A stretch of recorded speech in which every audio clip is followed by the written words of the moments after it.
poklici spreminjajo v roku 2 let in poklic, ki je pred 2 letoma bil popularen, zdaj sploh ne obstaja več. Epidemija lažnih novic, fake news se širi naokoli. Tega nismo sproducirali mi, naša generacija oziroma še mlajši. Se in duševno zdravje in take stvari kar malo skriva pod neko preprogo, noče številk ni nikjer od zunaj, a vsak pozna nekoga, ki v bistvu je v neki duševni stiski in rabi pomoč. Govorimo o snegu, ne? Ja, čakamo še to. Vsako leto preseneti, ja, tako je. Nepričakovano, sej meteorologi niso napovedali. Lepo pozdravljeni v novem podcastu Tvoj glas 26, ki ga pripravljamo pred parlamentarnimi volitvami spomladi prihodnje leto. Moje ime je Katarina Matejčič, danes pa so z mano Lara, Sergej in Kristjan. Lepo pozdravljeni. Tema seveda politika in teme, ki vas najbolj nagovarjajo, se vas dotikajo, zato začnemo seveda, ker ste mladi, z izobraževanjem. In Lara, seveda damo vedno ženskam prednost. Kako ti ocenjuješ izobraževanje v Sloveniji? Je kakovostno, je dovolj predvsem praktično in ali so smeri take, da so primerne za današnji čas? Ti študiraš informatiko, torej si vzela dobro smer. Ja, jaz v bistvu zdaj obiskujem prvi letnik visokošolskega študija računalništva in informatike, tako da sem brucka, ker sem na novo vstopila v to neko študijsko pot prav na faksu. In če lahko povzamem, v bistvu meni se zdi, da je dobro in kakovostno zasnovan učni načrt. Potrebno je pa veliko posodabljanja.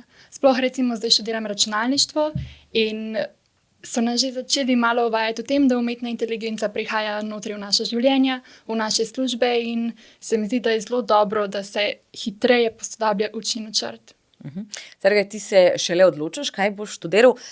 Je pomembno tudi, razmišljaš o tem, kaj boš zares delal, ne? Delal boš čez 5 let, 10 let, 30, svet se spreminja. Se ti zdi, da so programi primerni za današnji čas, da dajo to, kar bomo res potrebovali čez desetletja? Ja, dejstvo je, da se poklici spreminjajo v roku 2 let in poklic, ki je pred 2 letoma bil popularen, zdaj sploh ne obstaja več. In naše izobraževanje je v bistvu fokusirano preveč specifično in ne pripravlja mladih na dejanski svet, ki se spreminja neizmerno hitro in tudi napreduje neizmerno hitro. Torej, to, kar je danes relevantno, to, kar je danes, kar se učimo v šolah, čez 3 leta ne bo pomembno niti malo. No.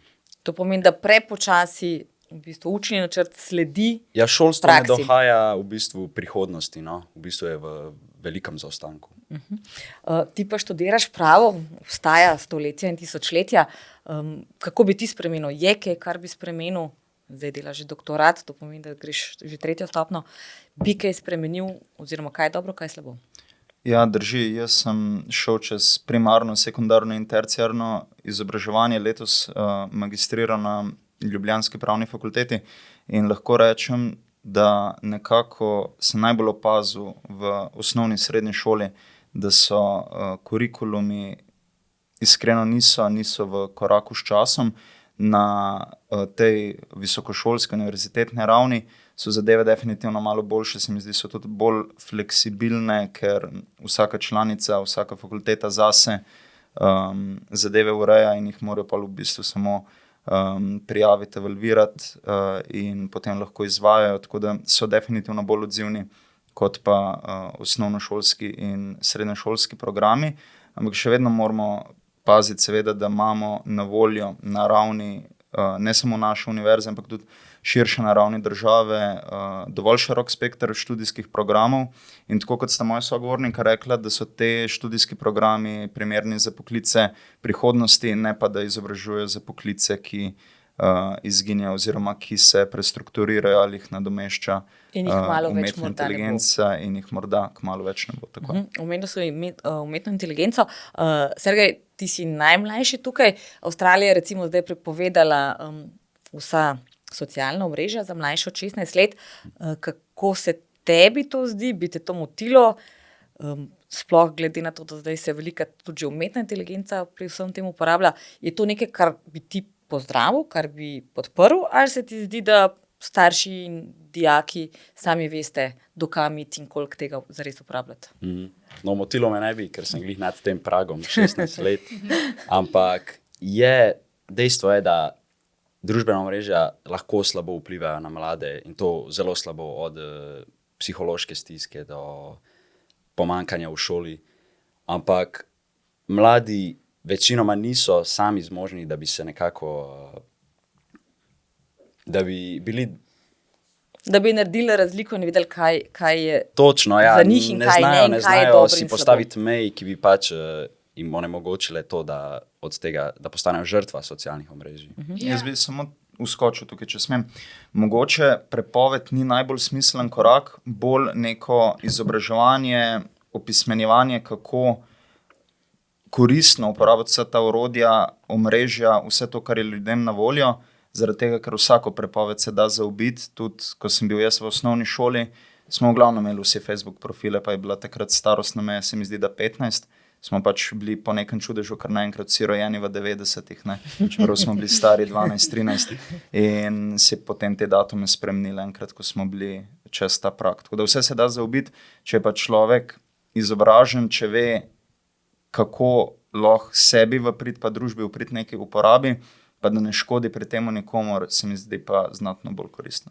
Vas učijo tudi, recimo, ravno glede na to, da študiraš računalništvo, kako pozitivno izkoristiti vse, kar nam današnji moderni svet, moderna tehnologija, digitalizacija prinaša. Ne vem, v končni fazi deepfake ima lahko verjetno tudi kakšno pozitivno stvar, smer, večinoma sicer slabo. Vas učijo tudi, recimo, pasti, nevarnosti, ali samo kako v bistvu izkoristiti te tehnologije? Ne, definitivno so nas opozorili na to, da ni najbolj relevantno vse, kar pride ven iz teh različnih modelov. Da je treba biti pozoren, da če vseeno moraš ti imeti neko znanje, da znaš ti potem razbrati, kaj je povezano s tem, kaj je relevanten podatek in kaj je pač popolna halucinacija te umetne inteligence. In tudi recimo, če se navežem nazaj, se mi zdi, da manjka eno sito, ki bi v bistvu ločilo nekaj realnega pa nekaj zgeneriranega, nekaj tazga, ki ni ustvarjeno bilo z namenom, da bo ta prav podatek ven spravilo. So tlele politiki vzorniki ali morda dodatno mečejo slabo luč z vsemi svojimi objavami, slikami, umetno narejenimi videi? So morda celo slab zgled ali so pozitiven? Ja, lahko jaz rečem tukaj, ker sem za izjemo tebe najstarejši v sobi, da me vse skupaj dosti spominja na tisti preplah, epidemija lažnih novic, fake news se širja naokoli. In tega nismo sproducirali mi, naša generacija oziroma še mlajši, ampak so sproducirali, se pravi, generacije naših staršev in starejših. Zaradi tega, ker tako kot sem že prej nekako menil, niso bili preprosto dovolj noben jim ni pojasnil, v bistvu, da vse, kar piše na internetu, preprosto ne more biti res.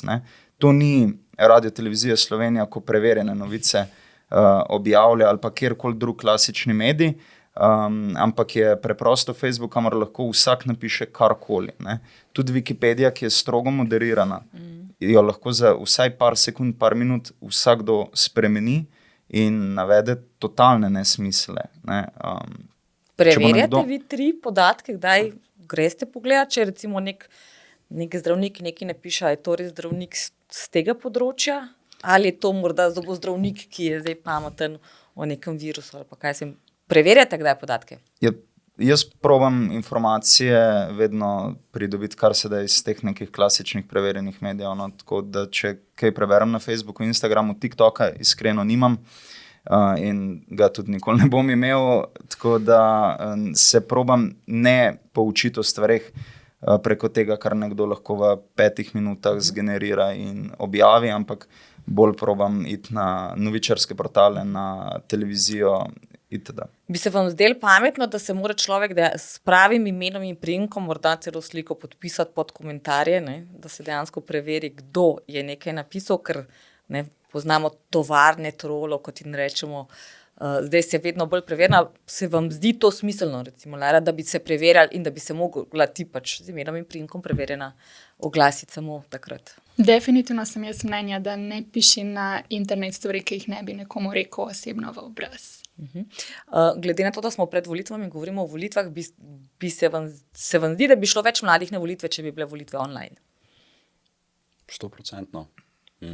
Ker bi bile bolj dostopne, no, kar je bolj dostopno, je tudi deležno večje udeležbe, ampak kakšna je ta udeležba, je pa tudi vprašanje. No.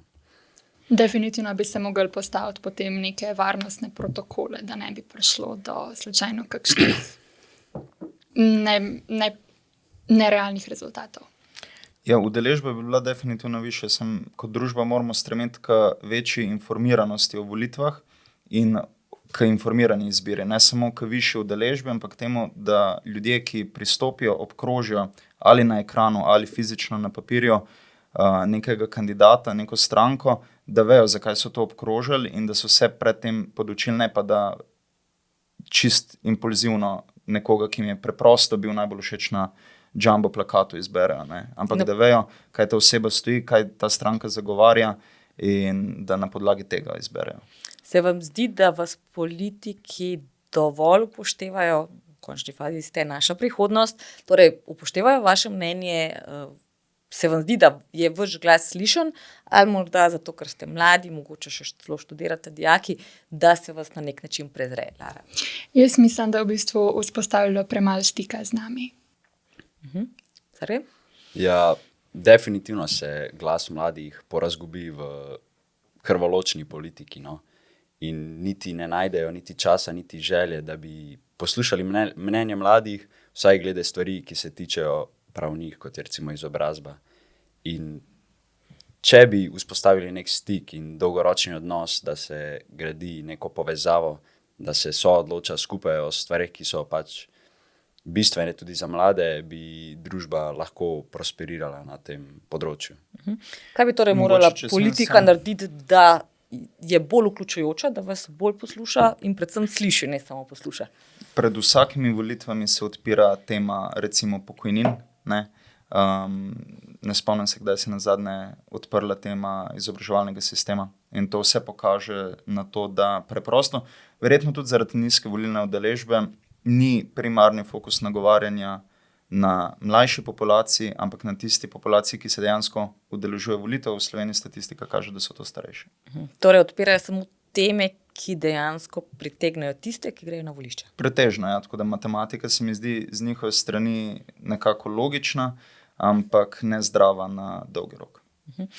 Kaj pa spoli, torej odnosi moški, ženske, pa še kakšen zaimek, kako se ti zdi, je uravnoteženo, se recimo ženske dovolj posluša, se ti zdi, da mogoče rabimo ženske kvote ali smo v današnjem času dovolj sposobne, močne, odločne in glasne, da si sami izborimo to brez kakšne kvote? Jaz mislim, da na papirju smo seveda enakopravni, ampak v realnosti se ta enakovrednost še vsem kar pozna, da se manjka. Se pravi, neki predsodki so še vedno, ne vem, ali je predsednica je ženska, kaj pa zdaj? A sploh veste, kaj je trenutno naredila zdaj v zvezi z Ukrajino in s temi naprej, pa je ženska. In res se mi zdi, da še vedno smo v enem takem krču, da ja, nežnejši spol pa nima, ne vem, take močnega glasu in ne vem kaj. In definitivno želim in pričakujem in imam res veliko želja, da se bo to čim prej spremenilo. Torej več žensk v politiki, tudi ne samo v gospodarstvu in podjetništvu? Ja. Vidva se strinjata? Definitivno uravnoteženo, ampak se kvote niso način, kako to doseči. Ne? Izbrati nekoga samo na podlagi tega, ker ga spola je, moški ali ženska, je pač seksizem. Ne?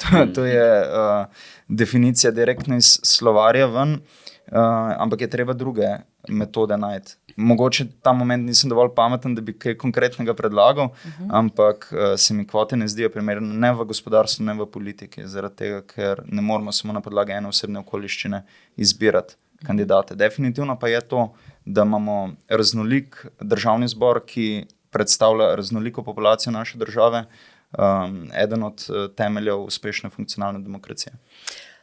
Ti si prej rekel, da recimo pokojnine so tema, ki se vsakeč znova naslavlja in seveda veliko krat poslušamo, pa zdaj je bila pokojninska reforma, pa skoraj smo prišli do referenduma. Je recimo za vas okolje tema, ki bi jo bilo treba naslavljati, sploh glede na to, da ste pač tisti, ki boste najdlje še živeli, a ne? In boste nekako naslednjih 30, 40, 50, 60, 70, mogoče 80 let, glede na to, da smo zdaj vedno bolj dolgoživi, živeli na tej zemlji, ki ni lih vedno hvaležna, kaj ji počnemo in kako delamo z njo. Bi recimo bilo okolje tema, ki bi tebe zanimalo, ki bi jo mogoče treba večkrat nasloviti. Zdaj je bilo po zadnje par let malo ta ESG, zdaj pa je spet z vsemi temi vojnami mogoče okolje spet malo potisnjeno v zadje. Bi hotel več te teme? Dejstvo je, da moramo gledati na prihodnost, torej ne samo kako se imamo mi, kako so se imeli naši predniki, ampak kako se bojo imele generacije čez 3 generacije naprej, čez 4. In okolje je nekako v politiki trendovska tema, ko je to nek trend v svetu, se o tem pogovarja in se trudijo, da bo na tem področju tudi nekaj naredili. Takoj, ko pride na vojno, na pokojninsko reformo, pa se to pozabi, zato ker bodimo iskreni, jim ne bo pač dobili tistega ekstra glasu, da podaljšajo mandat. Bi torej morali imeti več poudarka tudi na splošno na trajnostnem življenju, vse od javnega prevoza, reciklaže, zraka, vsega, torej da bi živeli bolj trajnostno, kot živimo v tem trenutku. Ja, definitivno. Jaz mislim, da bi se mogli zelo velike spremembe delati v to smer, da čim dlje prvo ohranimo naše naravne vire, ker Slovenija je tako čudovita država. Vso to onesnaževanje, vse to je res preveč in v to smer se mora res veliko narediti, ampak se mi zdi, glede na to, kako hitro gre svet naprej, se mi premikamo definitivno prepočasi in ostajamo v zadnji. Pa če smem tukaj, okolje ni, mislim, definitivno en pomemben spektr in aspekt je trajnostni razvoj, vse to, kar si omenila, ampak ni samo to, ne. Okolje je tudi recimo regulacija, da ljudje ne zidajo na poplavnih območjih, neposredno v bližini rek in potem gledamo na vsake par let, kako jim odnese vse premoženje, ne. Okolje je tudi handlanje gozdnih požarov. Okolje je to, da se v prestolnici omogoči končno spet nazaj nočne avtobuse, ki so jih ukinili med korono. In moramo pač voziti se s taksi oziroma z avti sami naokoli, ne. Enkrat, ko pač mestne linije nehajo obratovati in pol nadaljujejo šele zjutraj. Vsi te neki aspekti so tesno povezani z okoljem, pa se kar pozablja na njih, tako da definitivno okolje je pomembna tema, ampak zahteva neko holistično obravnavo. Glede na to si omenil javni prevoz, predvsem zate, a ne? Ti si še brez avta, sklepam. Kako dober se ti zdi javni prevoz, tako mestni kot medmestni in pač po celi državi? Je to tudi mogoče tema, ki bi jo bilo treba bolj naslavljati, več pozornosti nameniti? Res je tema, ki jo pač treba resno vzeti in Slovenija ima, da se izrazim mogoče, obupno infrastrukturo, prometno infrastrukturo, ne samo v Ljubljani, ampak po celi Sloveniji. Zapre se ena cesta, pa se Slovenija ustavi, ne vem, pride oblak z dežem, pa spet vse stoji in rabiš za... Da ne govorimo o snegu, ne? Ja, čakamo še Sveh vsako leto preseneti, ja, tako je. Nepričakovano, sej meteorologi niso napovedali. Ampak res je treba na infrastrukturi narediti in da se tudi promet z vlakom poboljša, ker je to pač res nekako že žalostno. Zaostajamo za vsemi ostalimi državami, Francijo, Nemčijo, smo res v zaostanku na tem področju. Da končamo še z duševnim zdravjem. Sploh za vaše generacije se je veliko govorilo, da vas je korona bolj prizadela kot mogoče mene in starejše. Se vam zdi, da je to res ali vas je mogoče vzgoja bolj problem in predvsem, kako se vam zdi dostopnost? Imate kakšne izkušnje, poznate koga, ki je imel težave, pa je rabil pomoč, pa recimo ni prišel do obravnave? Kje ste tlele vaše stališče? Bi morala država to bolj nagovarjati, bolj skrbeti za to, da boste mladi, postavljeni, dobre volje in seveda se sposobni pametno odločati? Ja, lahko odgovorim v bistvu za eno zelo tako nazorno ponazoritvijo situacije, ki jo imamo trenutno. Poznam kar ene par kolegov pa kolegic, ki obiskuje psihoterapije, pa se mi zdi, da 100% vsi obiskujejo samoplačniške psihoterapije. Oziroma take, ki jih ponujajo brezplačno neke nevladne organizacije, ločeno od zdravstvenega sistema, ki bi to moral ponujati. Sploh tako ranljivi skupini, kot so pač mladi, dijaki, študenti. Zdaj, samomorilnost je srhljivo visoka, poskočila je še v času covida in v letih po epidemiji, tako da je kriva vzgoja, epidemija, ta izoliranost, socialno omrežje mogoče si jaz ne bi upal soditi, ampak nekaj pa je problem. No, in tega problema se ne naslavlja. Definitivno bi rabili neko sistemsko rešitev oziroma več njih, ki pa jih pač država preprosto ne sproducira. Pa, kaj pa žensko zdravje? Ne? Mi rabimo še enega zdravnika osebnega več kot moški. Se ti zdi, da je to dobro poskrbljeno? Imaš pozitivne izkušnje ali se ti zdi, da bi morala politika in odločevalci za to bolje poskrbeti? To, da je primanjkljaj kadra v zdravstvu in v vseh teh bližnjih branžah, to ni nobena skrivnost. Tudi ginekologe, če ga ti potrebuješ, zdaj hitro v roku 2-3 mesecev žal ne dobiš, je treba prvo samoplačniško in se potem prestavljati in čakati, da pride nekdo na voljo, iskati, brskati, in to je splošen problem, kar je zelo žalostno, ker že to, da recimo punca zbere pogum in reče, ne vem, nekaj je narobe z mano, ali pa nekaj se mi je zgodilo, potrebujem pomoč, in potem prvo dobiva na račun, ok, ultrazvok, tok pa tok, to pa to, kontracepcija je plačljiva, ker si pač samoplačniško tukaj, ne. To je zelo žalostno, premalo se o tem govori, isto, nekako, da se in duševno zdravje in take stvari kar malo skriva pod neko preprogo, nočejo številkni nikjer od zunaj, a vsak pozna nekoga, ki v bistvu je v neki duševni stiski in rabi pomoč. Tukaj zdaj, ker pač življenje ne more te počakati, ja, čez 2 meseca lahko pride, mogoče vam naša termin, ni, to res ni v redu. Imate vsi 3 svojega osebnega izbranega zdravnika, ste ga dobili, ga imate?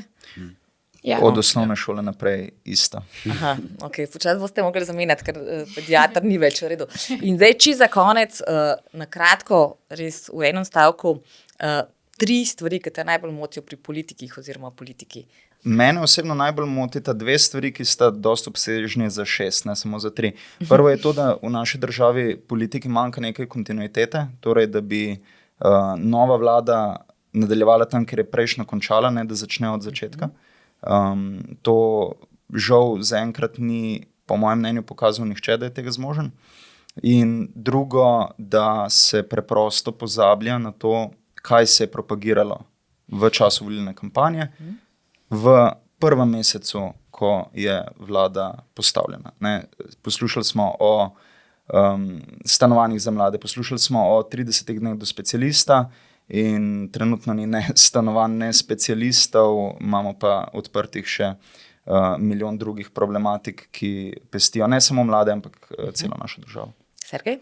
Ja, mogoče, da vzpostavijo nek dialog z mladimi, da bi to pač pozitivno vplivalo na prihodnost družbe kot celote, da ne mešajo megle, da se držijo svojih obljub, da mogoče kdaj pustijo neko politično korektnost in da zadovoljijo vse stranke, ampak da gledajo na družbo, kako bojo pomagali družbi, ne kako bojo pomagali svoji kampanji oziroma ponovni izvolitvi.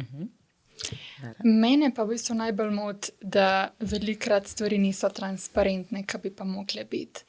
To in pa še stvar, ki je, da se vedno čaka do najbolj kritične točke, da se pol nekaj naredi. Vedno se mora nekaj groznega, čeprav se že 20 let govori o nekem problemu, v nekem primeru, nekaj se mora zgoditi zelo groznega, da bojo oni stopili, da bojo dejansko odreagirali, da bojo rekli, ok, treba je to zdajle narediti, ki bi se mogli že dolg časa nazaj. Mogoče ta misel še, Lara je dala odlično istočnico, premalo preventivnih ukrepov na vseh področjih in je preprosto očitno javna uprava zasuta s kurativnimi ukrepi, s katerimi mora popravljati odsotnost ravno te preventive, ki je ni bila zmožna vzpostaviti. Najlepša hvala vsem trem. To je bil prvi podcast Tvoj glas 26. Upam, da nas bodo poslušali pravi ljudje in seveda tudi slišali in upoštevali vse, kar so ravnokar povedali. Hvala lepa.